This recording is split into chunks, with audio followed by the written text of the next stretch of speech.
Welcome to Between the Shelves, the premier Sayville Library podcast. I am your host, Alex, and this week I have a special co-host joining me, Steph from Adult Services, head of Adult Services, I should say, but also our local history librarian. Hi, Alex.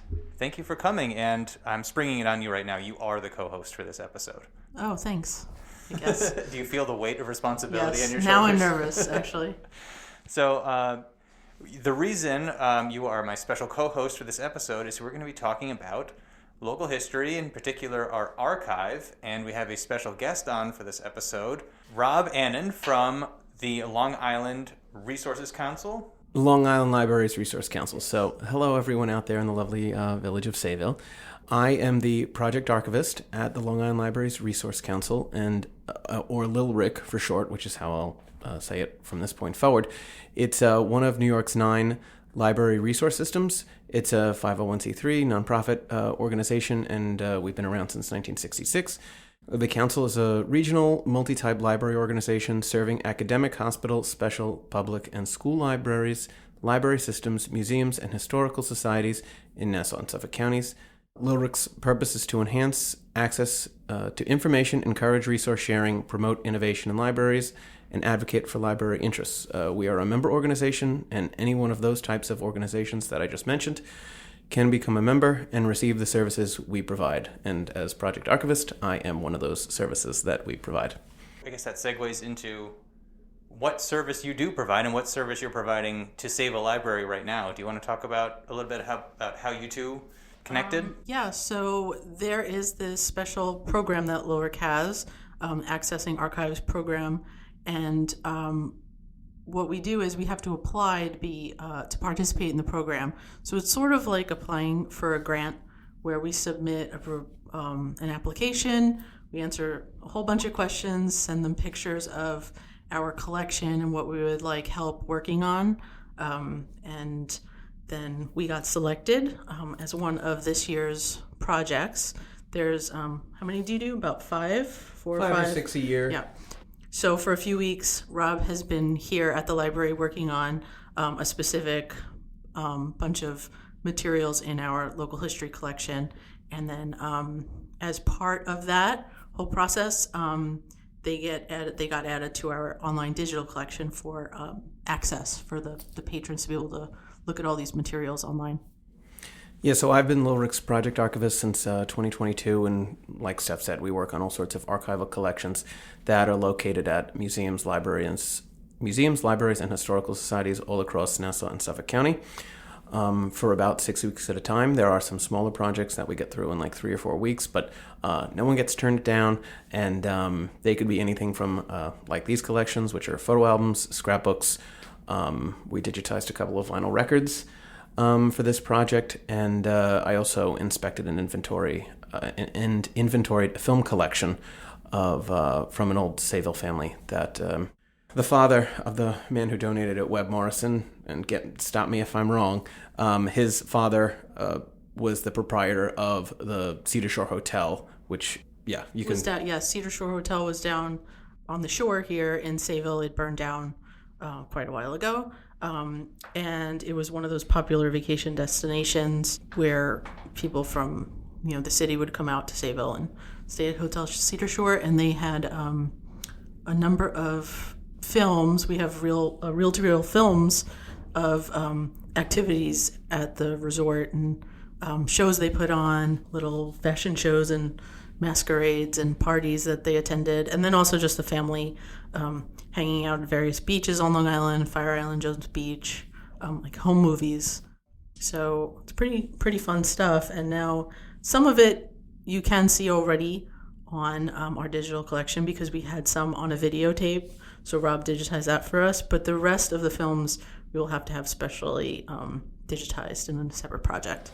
Yeah, so for those out there listening, before we were able to capture videos on our cell phones and before we used video cameras, the American consumer from the start of the 1920s into the 30s, 40s, 50s, 60s, 70s, and 80s, film is still manufactured today and can be shot on and reproduced.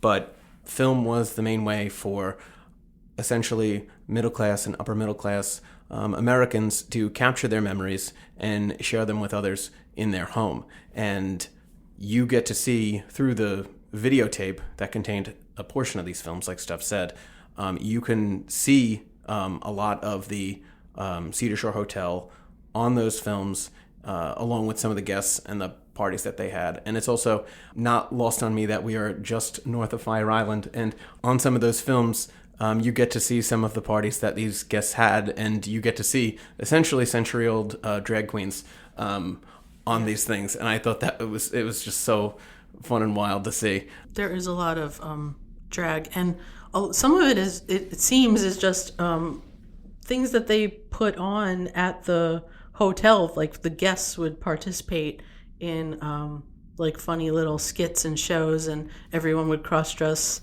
So you have like couples just kind of like men dressing as women dressing gender as men, swapping, and putting on a competition. show. Essentially, and again, what we're talking about, you can see right now. It's available on New York Heritage. That one of the film we're talking about is called something like All Star Review of 1930.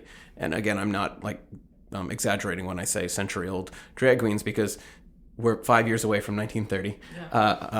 5 years from 1930 being 100 years, and I think the collection as a whole is just great. It gives you basically a slice of what family life was like too, for the Morrison family, who seems to have been in Sayville for quite a long time, potentially. So just because you mentioned New York Heritage, Steph, do you want to explain to our listeners how they can go and watch this footage right now? Mm-hmm. Yeah, so as part of, you can find a link directly on our website, on the local history page of the Sayville Library website. There's a button that says New York Heritage Digital Collections. I could give you the URL if you want to type it all in. I'll put it in the show notes. So New York Heritage is a website that that libraries, historical societies, museums can participate in to host their digital collections. So we joined New York Heritage through Little Rick. They're like our center. How would you call it? You're a member of the Long Island Library Resources Council, and so it's just one of the services that you get being a member that you have access to. And so we started our collection on the website back and during lockdown. I think it was during lockdown. I started off with our postcard collection. So I had scanned all of the postcards that we had in our collection and uploaded them to the website. And so you could go on there and click on a card and see the inscriptions on the back, if any, the pictures, etc. So then from there, I did a large slide collection that we had donated by one of the local residents, was a photographer and part of Kiwanis and a few other groups. And so there's 1,000 slides that I scanned and digitized. So all of this work is very time consuming because you have to have someone able to scan all of the items. So and label it all. And label it, catalog it. So I used to do all of that myself, and kind of a labor of love it started out as. But now we have had all of these other materials in the collection that were kind of one day I would love to scan X, Y, and Z, and that pile grows and grows and grows as you organize and discover things in the collection. So all of those materials are what I applied to have scanned for us. So this huge project took Rob a few weeks, probably would have taken me, who knows, years to do myself, because as the department head and a librarian here, it is not my number one priority to be digitizing collections because it's so time consuming. So we've had materials on this website, New York Heritage, for a couple of years now, but as we continue to digitize things, we can continuously add to the collection. It's constantly growing. The minute we upload it is the minute you could go look at it. So as Rob was digitizing scrapbooks, each one got put up as he completed it. He digitized the tape in an afternoon and immediately it went online. So it's a great way for patrons to access easily accessed from anywhere. You don't need even a library card to access this. All of these amazing historic materials, and they can go and look.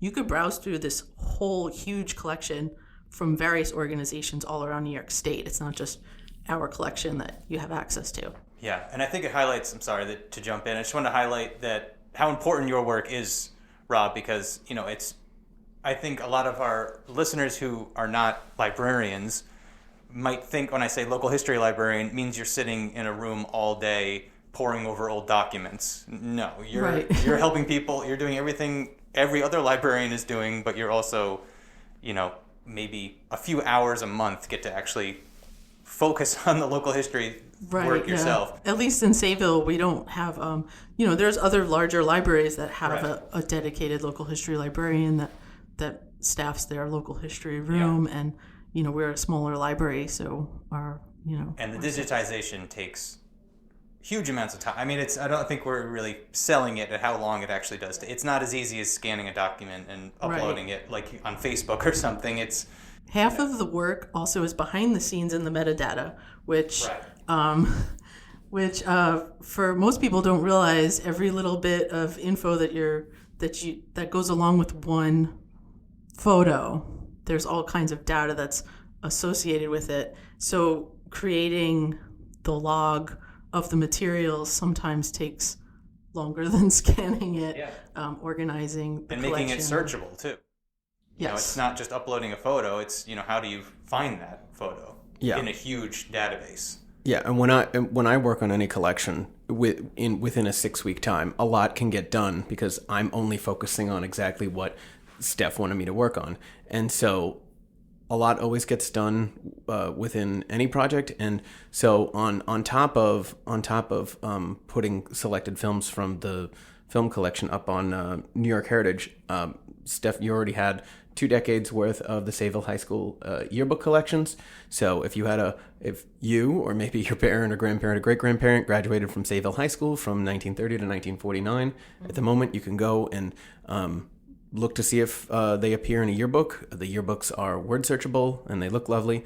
That digitization work was done before this project started. But if whoever I'm working with mentions in passing that, we have this other stuff that we digitized and we like it up on New York Heritage, I make it a point to get that done during the course of the project because, again, I know I can get it done. And so you have 2 decades worth of the Sayville High School yearbooks up there. And we also created what we call the Sayville Library Audiovisual Collection, which contains 2 vinyl records that we digitized for the project. And they, from what I can tell, they are from the Sayville Music Department, Sayville High School Music Department, potentially. And, these are choral groups. These are just bands, Sayville High School student bands. From the 1950s. Yeah, from the 1950s, 1956 and 1959, respectively. So there are 4 recordings up on there. So, and now they have a home and people can listen to them. And maybe you knew the conductor or something, or you knew your parent was in the band or something. So not that the musicians are accounted for, but the people leading the bands and people leading the choral groups are, part of the metadata, and they might appear in yearbooks from the 50s, so maybe there might be some more supplemental information for the Sayville Tendertones, which is one of the groups from 55 whose recording now appears on New York Heritage.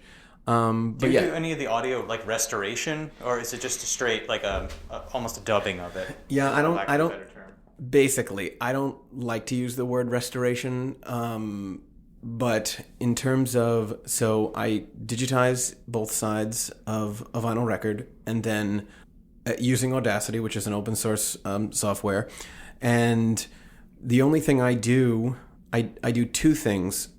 Sometimes I amplify the volume if it's not, if it sounds a little quiet on the record, because most people are going to end up just clicking on these without headphones. And so I have to keep those things in mind when people listen to them. And it also happens that when I put films up on New York Heritage for any collection, people immediately try and raise the volume. But when a film is from 1930 or 1940 or 50 or 60 or 70 for that matter, they're not going to have sound. So, I have to, in my mind, assume what people may or may not do when they click on something. And so I try and make these as listenable as possible, but at the end of the day, I only either raise the volume or do a little there's a click removal tool for vinyl records that I do. But I try my best not to be too editorial. Right. Yeah. I mean, the recordings that you were able to capture do sound, I asked because they do sound pretty good. Yeah, we were listening to them at the reference desk the other day. I'll play a little segment here in the episode so the listeners can get a taste.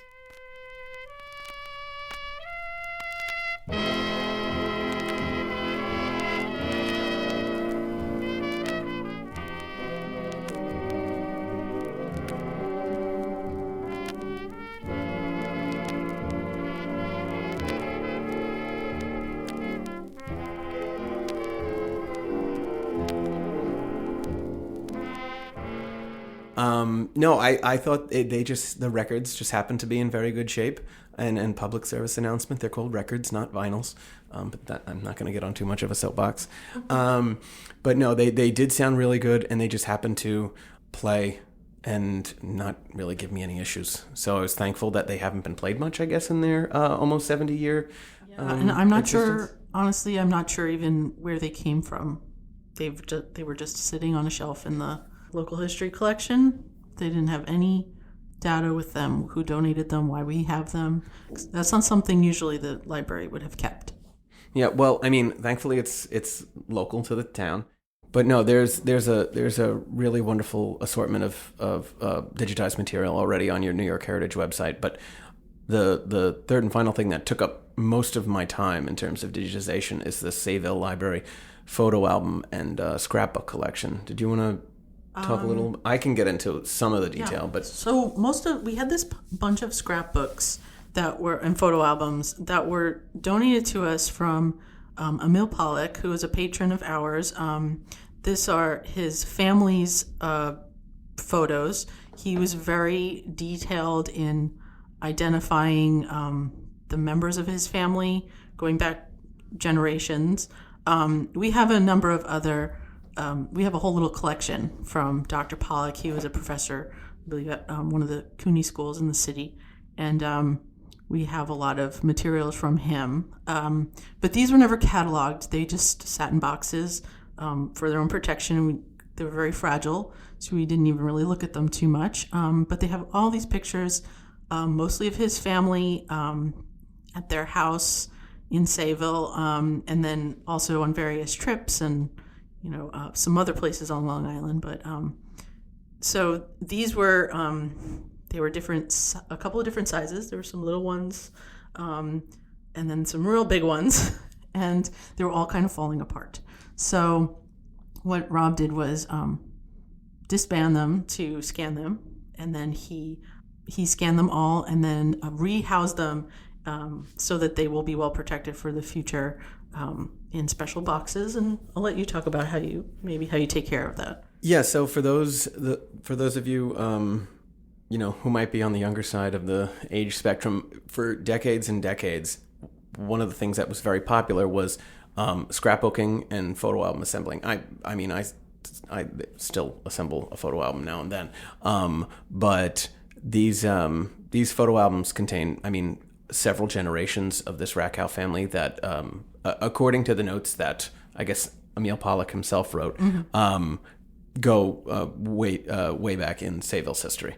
Lifelong residents of Sayville. And now, without knowing anything about the Rakow family, just looking as an archivist, looking at the generations of images in those photo albums and scrapbooks, you see photos from the 1860s, the 1880s, the 1890s, the early 1900s, and in the early 1900s, photography became much more affordable for the average American consumer. And so, people could be frivolous and take pictures of their cats and dogs and, not spend a lot of money doing that.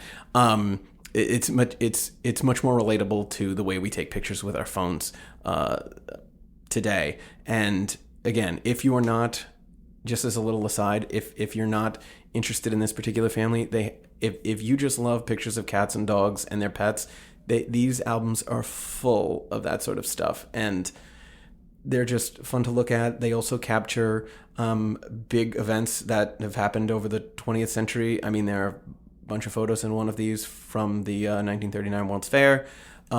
the hurricane of 1938 that sort of ravaged parts of Long Island, just general trips they took, and but the photos themselves are all in very good condition, and they're just, in a general sense, enjoyable to click through. Mm-hmm. So, Rob, what other projects are you working on this year after Sayville? Well, so Steph mentioned that as the project archivist at Lilrick, I am part of the Accessing Archives program. So we just finished up this project with Sayville, and then with the Sayville Library, and now next week I move on to the Three Village Historical Society out in East Setauket, up on the North Shore. And that's going to be, I'll be working on a oral history collection of Setauket tribal members. So that's an interesting, and just general Three Village oral history collection. And so that'll start going up as of in a couple weeks. But every collection I work on varies. I mean, this collection was mostly scrapbooks. The Three Village collection is mostly audio cassette tapes. And then I don't have the list in front of me, but I basically traverse Nassau and Suffolk County, and then as the applications for this come in, they just go basically into a queue. And so we're already booked up for I was going to say 1925. Oh my God, we're still this whole conversation's been stuck in the 20th century. So, but we're basically fully booked up, and we get applications in all the time. So, but there's no shortage of work that needs to be done in terms of preserving Long Island history in a general sense. I'd also like to mention that part of Rob's job is to present on all the work he does at the Long Island Archives Conference each year. So, as one of the several presenters of the day, he will include every project he's worked on this year. So he'll do a little background of the project, and he'll show pictures of what he worked on. So we'll be included in that for next year. Oh, absolutely. And then when certain things get sent out, other parts of the collection that we discussed, I'll also end up helping you adding those to New York Heritage, because videos and stuff like that are so beastly in terms of working with those files. Oh, something else Sayville related. I just recently recorded an episode of the Long Island History Project podcast. And in the future, we'll be doing an episode potentially on the Baymen's Oral History Group, which is located at the Long Island Maritime Museum in West Sayville. And that was such a fun collection to work on. Oral history. It's an oral history collection, so you get to hear these men talk about their lives and careers as baymen, and because we're so close to West Sayville, obviously. There are little sorts of connections in those scrapbooks, actually. There was a picture, because I spent so much time working on that collection. There's actually a picture of inside I think it's the William Rudolph Oyster House, that is part of the building complex at the Long Island Maritime Museum. And last names there might have been a picture of one of the wives of one of the baymen in one of those scrapbooks, but again, the town was so small. And so, obviously, people knew each other. And William, I guess Albert Rackhow, also maybe might have worked in that oyster house. But we're all connected in all sorts of little ways. And, if you or your family have been in Sayville for a very long time, 100 plus years, it's worth just looking at those scrapbooks and photo albums, because there are lots of pictures of their neighbors or extended relatives that have IDs to them. And maybe that metadata is also something maybe someone here can work on and update in the future, because again, in 6 weeks, I do absolutely everything I can. But in terms of capturing every handwritten name, it's not necessarily something I have time to do. But now that they're up on New York Heritage, anyone who works at the library can look at them, click through, look at every picture, and no one has to take anything out of the library, because they're just easily and available to anyone. So I just highly recommend looking at them if your family's been here a long time. I think we also, one of the number one questions we get, people are very interested in the houses that they live in. And so even for people that are newly moved out to Sayville, or I say out because I'm from Nassau, but moved to Sayville from elsewhere, they purchased old houses. And so we get asked a lot about, how do I look up information about my house? Do you have any pictures? So these scrapbooks they're mostly centered around like a couple of the couple places the family lived, but you never know, what on the digital collection is going to, like, your house could just appear in a postcard or a scrapbook, so these collections, even if your family hasn't been here for generations, it's something that might apply to you. And we just coincidentally found out that one of the houses in the scrapbooks that the family lived at is connected to one of our staff members, so it's super fun. And I didn't grow up in Sayville, but I love looking at all the old stuff and see what you can identify, because it's an old town. The Main Street still looks the same. The Maritime Museum, one of the films I think is a boat launch that I think you could probably identify where it was taken, down maybe by the Maritime Museum. Some of those old buildings still exist. I think anyone over a certain age should, just go through those films. And I'm just really doing the digitization work and, general metadata for the files. But, anyone above the age of maybe 70 or 80, if they've been in Sayville, can look at those films and probably know exactly what they're looking at in terms of the shoreline. And so I always recommend, if you have staff members here at the library or know anyone who has been living in Sayville for a very long time, to look at those things, because they have, institutional knowledge of the town that they've been living in their whole lives. So, if you get these things to the right people, it's going to open up a whole door in terms of information. I would love to have a day or a week or something where we just have people try to help us identify who's in all these slides, who was in the Kiwanis Club in 1965, because I can only identify the photographer and his wife. I don't know anybody else. The slides aren't labeled. They're so tiny and they can't write on them. So it would be amazing if we could just have like an open history day and be like, do you recognize anyone in any of our online collection photos? Let us know. Well, what do you tell a patron who is looking through the slides and says, hey, that's my Uncle Charlie? What should they do if they do identify some missing They should tell information? Me. They tell me, and then we could add it to the metadata for it, and it could. So part of, which is very limited in the slide collection, it happened more in the postcard collection. If there was any identifiers on it, you would try and include it in there's an area for description of each item in the collection. So you can add who's pictured, it could just, it's like a caption, but it's in the big text that comes on the page of each item. So yeah, if someone identifies a bunch of people in a picture, I could plug it in there, and then everyone will know who it is. All right, you hear it, listeners. We're going to use our network. Email. Talk to the oldest person you know. Email Tell Connect. Them to get on the New York Heritage website. Connect@sayvillelibrary.org and let us know. Tell us what we're looking at, the item number. Usually each one has a unique identifier. And your email's on the landing page. Yeah, my email's on there too. So it's very easy to contact Steph. But some of this footage is really a hoot to watch. The videos were great. Of the boat launch that you mentioned, there's a man dressed to the nines, smoking a cigar, just standing completely erect on his boat as it's launched. It's like a 20-foot wooden. Yeah.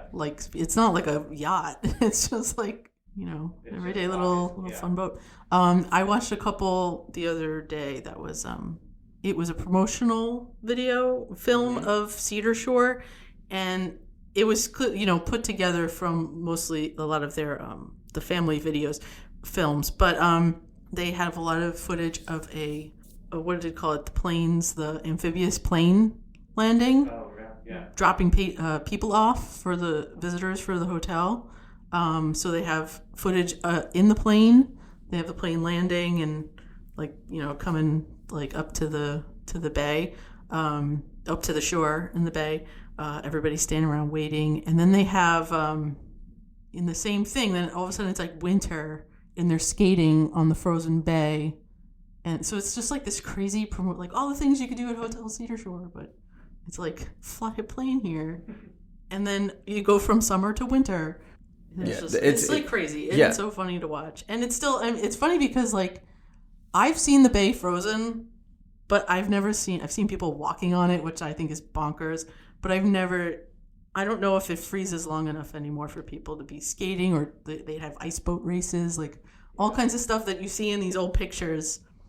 that doesn't really happen today, but it's fun to watch. I'm glad somebody was there to capture it. Right? And people like you and Rob are here to present it to the world again, fresh. I can't wait to see what's on the rest of the films because there was only I think 9 or 10. Yeah, there's 10 or 11 on New York Heritage right now from this videotape that was, I guess came with the donation of the films when they came here, maybe.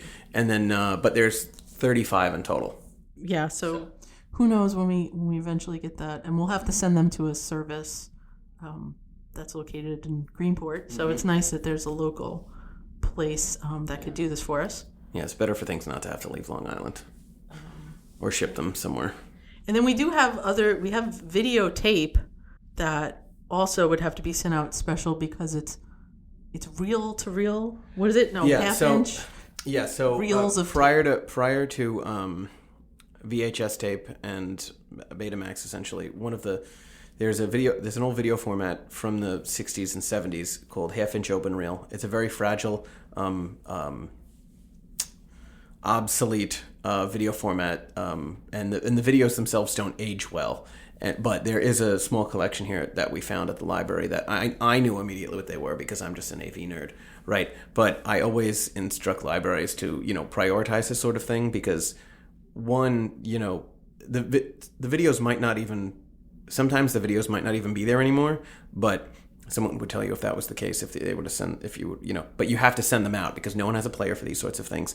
But it captures Sayville, some activities in Sayville in the 1970s, and they are in color and they will have sound, and so it's they could be really wonderful. I mean, yeah, I can't wait. Some of them are labeled, so I think there's like a field hockey game. There's some library programming, it seems, and then some other stuff. So.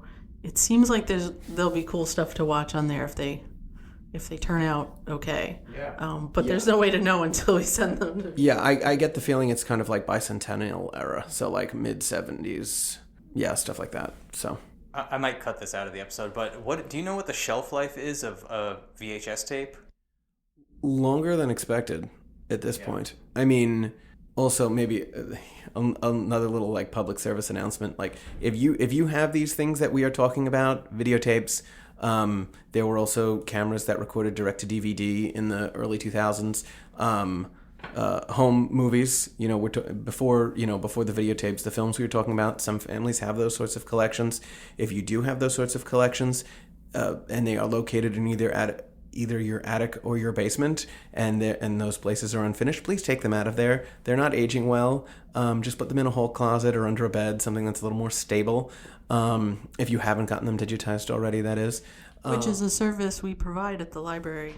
Yeah, for videotapes. I was trying to lead into that, yeah. I can see Alex's face. Oh, absolutely. No. I when the first day that I was here and I saw that you guys were doing that, it warms the heart.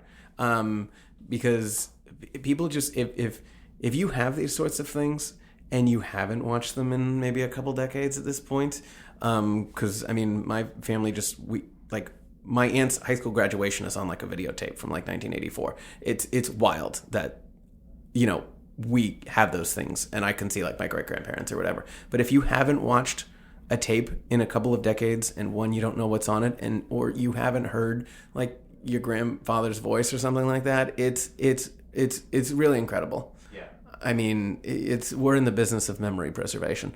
Those sorts of things are priceless. But if you do wait too long, or your tapes are stored in a wet basement, they're ultimately gonna get ruined over time.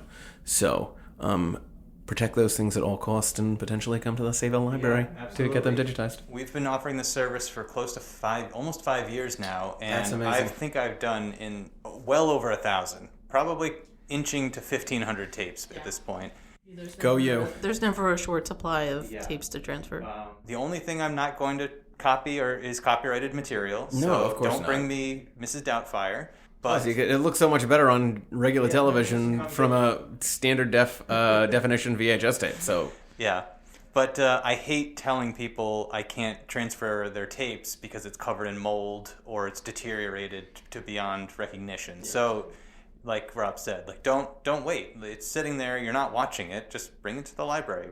Or families let their kids play with the tapes when they were little, and they, when you shouldn't be touching those tapes, but I've come across tapes where it looks like someone just opened it up and pulled the tape out of the cassette, and you're damaging your own memories, people. And so just be very vigilant and take care of those things, because they're not just for you; they're for your children and your children's children. Yeah. So. I know we had my family had some reel-to-reel film. I think it was maybe Super 8 or an 8mm film from when my brother was a baby, and it did have sound at one point, but the sound was gone on them for the most part, or it sounded like chipmunks. They were not stored well, and we had a service transfer them, and that's what we ended up getting, was like just pretty much mostly just footage, and half of the stuff didn't have any sound on it. But I don't know who we brought them to. Yeah, no, I mean, there were home movie cameras in the 70s and 80s that were able to capture sound along with the image. So, yeah, it was common at the time. I don't know, these were from like the late 70s. Yeah, no, that's right in the window of when that would have been possible. Yeah, but we waited a little, I think we waited a little too long. And they were stored in our basement, like they were not stored well. And then luckily we had them transfer when they did, so at least we have the images. Sure. No, I mean, it's essentially better than nothing. Mm-hmm. But the sound on those sorts of films you're talking about is held on a magnetic track, like an audio cassette tape.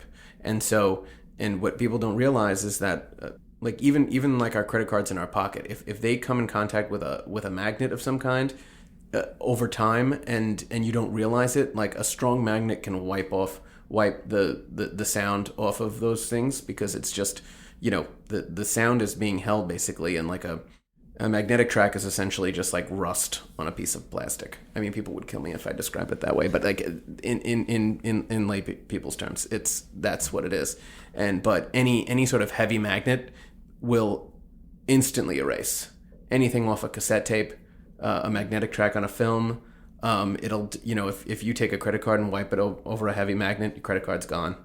Not that we swipe things anymore, we tap them, but you have to be vigilant. And there are also, in the terms of moldy tapes, there are even professional houses, digitization houses across the United States that have tape decks specifically for moldy tapes. They'll just pop it in, and that's their moldy tape deck, and you still get to see what's on it.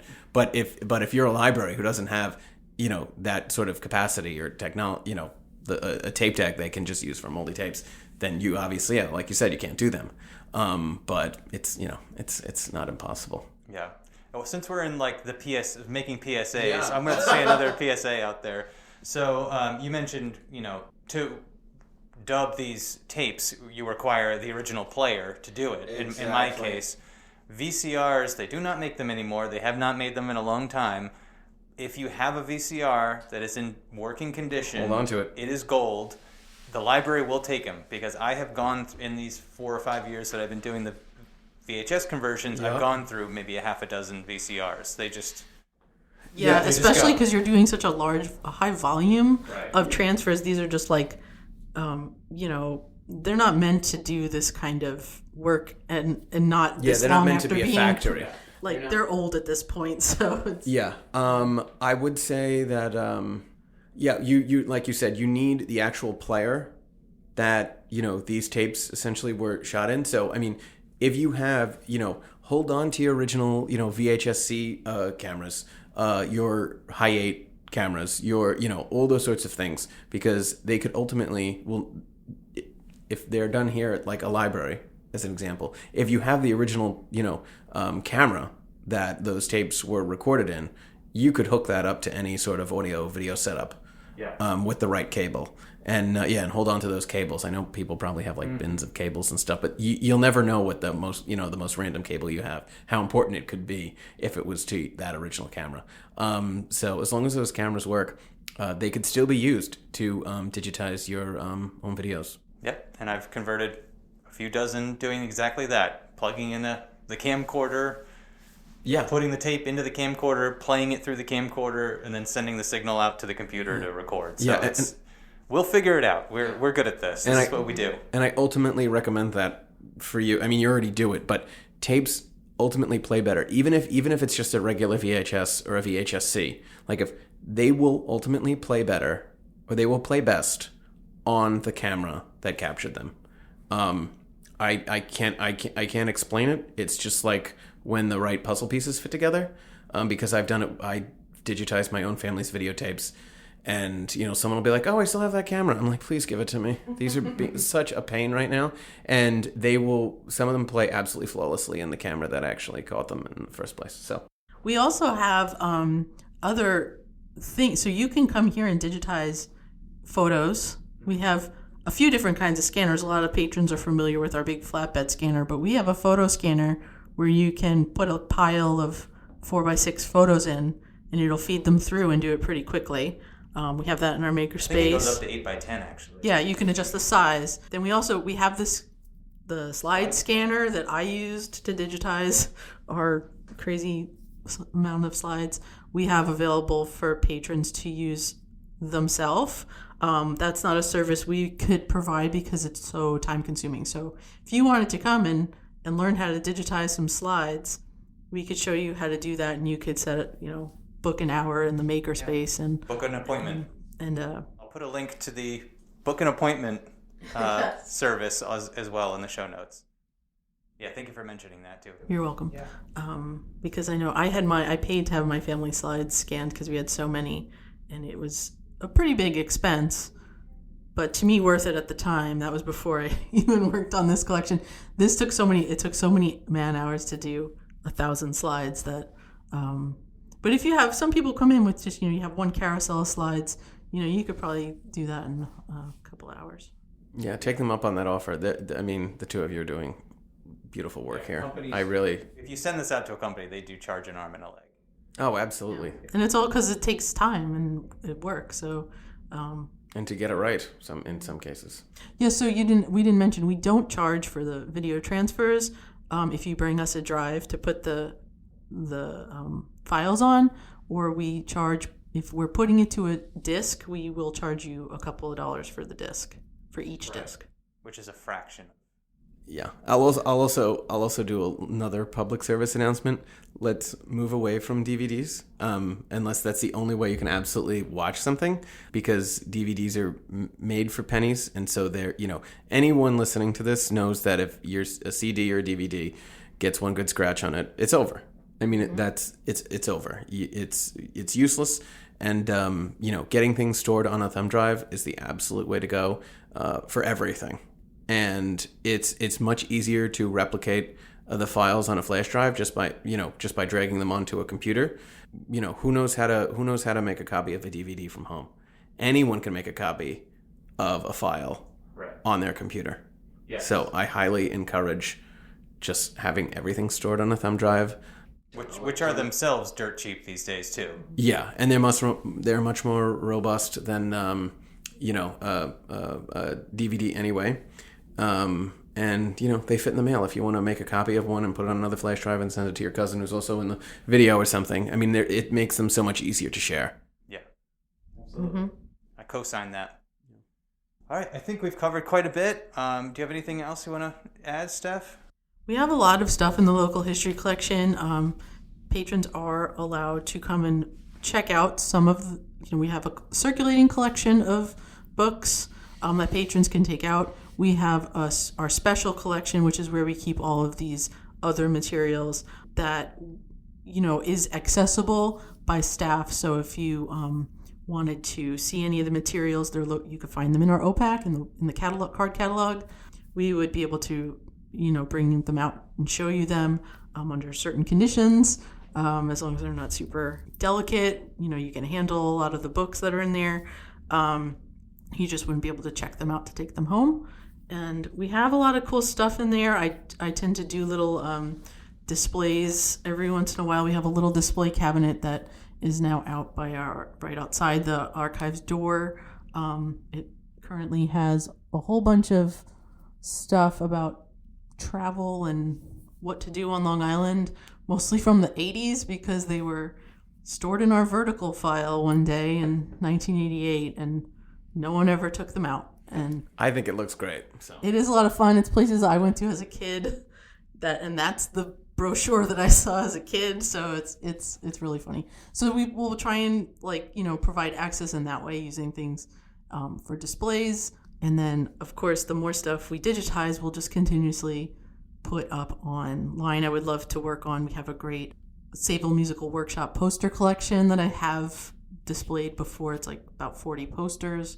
They're oversized, so one day maybe I'll get to scan those somehow and put them up online. But so we try and do things like that with the local history collection, that so you could still look at the stuff once in a while. And if you're really interested, there is a lot you can explore online now. That was kind of the whole point of starting the digital collection, was to get these materials out there to the public so that they could see them. Because otherwise they're just sitting in a box in a room and nobody would even know that they're there. So we use those. We also like to use those for social media posts. So you'll probably be seeing a lot of local history stuff coming up in our social media posts, because we have so much new material to work with. So it's going to be a lot of fun. And Rob, how can people get in contact with you or support what you and Lil Rick are doing? We're state funded. I don't know if there's a way people can help, but I will make a plug for. You could put my email, or you could put my email in the show notes or something. However you do that. But put the website, Lil Rick's website. Yeah, sure. But I also want to plug New York Heritage one last time. It's nyheritage.org. It's a platform for all of New York State and the digital collections that all libraries and historical societies have all over New York State. So if you grew up in any part of New York State, you can search that. You can search that site for anything related to the town you grew up in. Library councils all over the state are uploading things every single day. And just a little aside about the yearbooks that we uploaded. If you search through them, they are word searchable. So you don't have to click through page after page. Mm-hmm. We always try and make it as easy as possible, because who is going to click page by page by page? People want results right away, and I understand that. And so the yearbooks are an example of something that you could word search. Photo albums and scrapbooks, not necessarily so. But there was one scrapbook for the Cedar Shore Hotel that had only newspaper clippings in it, and that I made word searchable. That's from the 30s. But newspapers at that time wrote about every little thing. So if someone was making a trip from Buffalo to the Cedar Shore Hotel, it was in the newspaper. Mm-hmm. Sometimes there were pictures. So you really just, you never know what you're going to find. Yeah. And that's also where the metadata plays in. So these collections are searchable only to the information we can include in each item record. So the more metadata we can collect about things over time and add it to the data for the collection, the more searchable they become. So that's fun too. Mm-hmm. Okay. Well, thank you both for being here today. I hope a lot of people go and check out these resources that we mentioned here in this episode. And listeners, we'll check you next time between the shelves. Take care. Thanks, Alex.